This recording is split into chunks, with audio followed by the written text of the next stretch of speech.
Pentingnya ilmu bagi umat manusia, karena Allah sudah berfirman, "Yarfa'illahu alladziina aamanu minkum walladziina utul ilma darajat."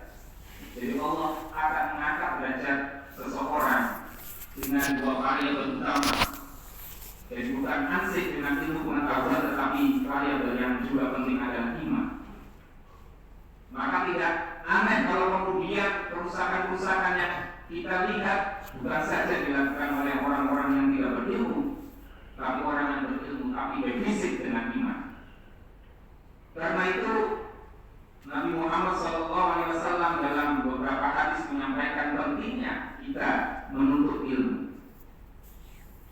Dalam satu hadis dinyatakan, "Utubul ilma walau bisin," tuntutlah ilmu oleh kalian semua walau di negeri Cina.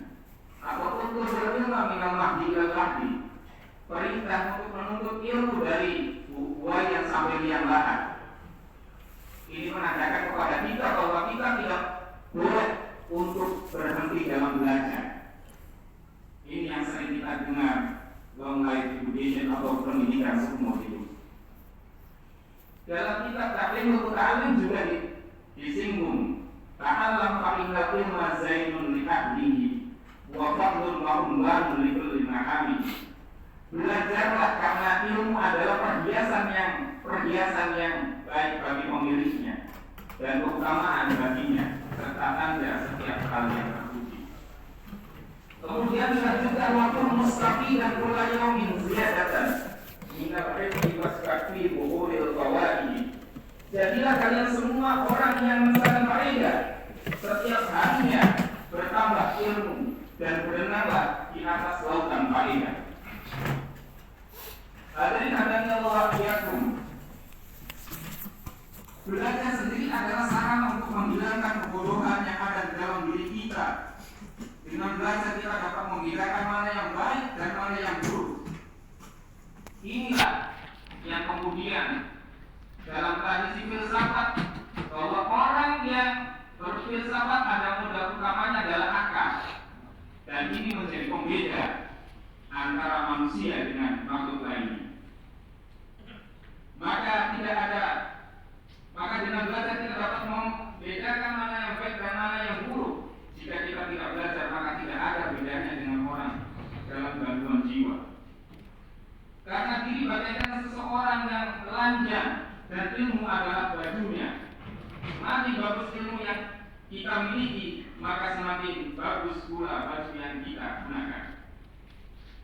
Orang yang berilmu pasti mengetahui lebih banyak hal dan wawasan yang bisa diterapkan dalam kehidupan sehari-hari. Dengan begitu dapat dikatakan bahwa belajar sampai kapanpun akan memberikan banyak manfaat atau faedah bagi setiap orang.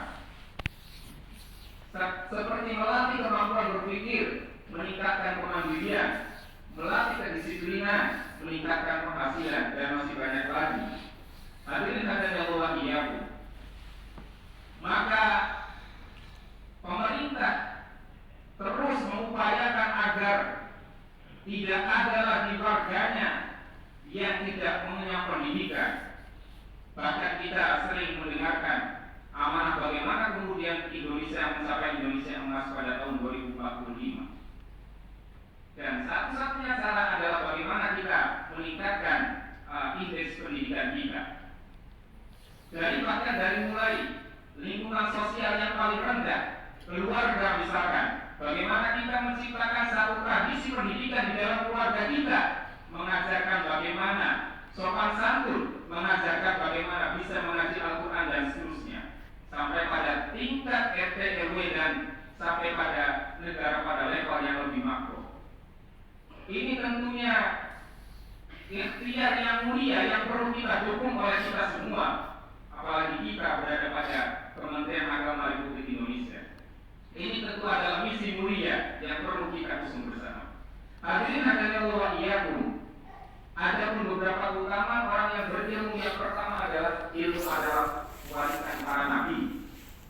Rasulullah SAW bersabda, dan sesungguhnya para nabi tidak pernah mewariskan uang, emas, dan tidak pula uang perak, akan tetapi mereka telah mewariskan ilmu. Bahkan siapa yang mengambil warisan tersebut maka sungguh dia telah mengambil bagian yang banyak. Hadis riwayat Ahmad. Hal ini menunjukkan bahwa ilmu itu lebih tinggi dari uang, juga lebih tinggi dari emas dan perak. Dan ilmu itu abadi, sedangkan harta itu fana. Ilmu tidak akan membuat lelah pemiliknya dalam menjaganya, karena tempat ilmu adalah di dalam hati, sehingga hal itu tidak membutuhkan tempat khusus ataupun kunci khusus untuk menjaga. Tetapi harta sebaliknya, harta akan membuat lelah pemiliknya dalam menjaganya, karena harta memerlukan tempat khusus untuk menjaganya. Belum lagi jika harta itu hilang, kita akan lebih lelah memikirkan harta kita. Yang kedua, Allah akan meninggikan derajat orang yang berilmu. Hadirin bisa menyaksikan dengan kasat mata bagaimana orang-orang yang tradisi pendidikannya itu diutamakan, meskipun dia dari keluarga yang sederhana, tetapi mengusung pendidikan sebagai prioritas utama sehingga mampu mengantarkan anak-anaknya menjadi orang yang bergelar sarjana, master, doktor, bahkan profesor, dan itu mengenyam dan itu mengemban amanah dunia. Dan kita waktu bersyukur pada orang tua kita yang telah mengantarkan kita menjadi orang-orang yang terdidik. Mudah-mudahan orang tua kita diampuni dosa-dosa Allah Subhanahu wa taala dan diberikan tempat yang mulia. Amin ya rabbal alamin. Hadirin hadani Allah wa iyyakum. Surah ini menunjukkan betapa tinggi derajat dan kedudukan orang-orang yang memiliki ilmu pengetahuan. Sebab orang-orang yang diangkat derajatnya di sisi Allah adalah orang yang beriman, bertakwa, dan beramal saleh serta berilmu. Sekali lagi, orang yang beriman, bertakwa, beramal saleh serta berilmu. Jadi tidak hanya cukup dengan ilmu, tetapi ada variabel lain yang menjadi pendorong. Hadirin hadirin Allah iyyakum. Yang ketiga dan yang terakhir, ilmu akan memberikan manfaat meski kita telah meninggal dunia nanti. Rasulullah SAW bersabda, apabila anak cucu Adam meninggal dunia, maka terputuslah semua amalnya kecuali 3. Yang pertama sedekah jariyah, yang kedua ilmu yang bermanfaat, dan yang ketiga adalah anak yang saleh yang senantiasa mendoakan orang tuanya. Hadis riwayat Bukhari dan Muslim. Hadirin Allah iyyakum, siapa yang tidak ingin terus mendapatkan pahala meski telah meninggal dunia, hal ini didapati bagi orang yang bersungguh-sungguh dalam menuntut ilmu. Sebab ilmu tersebut bukan hanya bermanfaat untuk dirinya, tetapi juga untuk orang lain. Hadirin Allah iyyakum, sekali lagi kita menjadi orang-orang yang sadar bahwa pendidikan menjadi modal utama bagi peningkatan kesejahteraan pribadi, kesejahteraan keluarga, bahkan kesejahteraan bangsa Indonesia. Karena itu, marilah kita bersama-sama memulai dari diri kita sendiri menjadi pembelajar yang terus dan terus. Hadirin Allah iyyakum, demikian tugas singkat yang dapat kami sampaikan.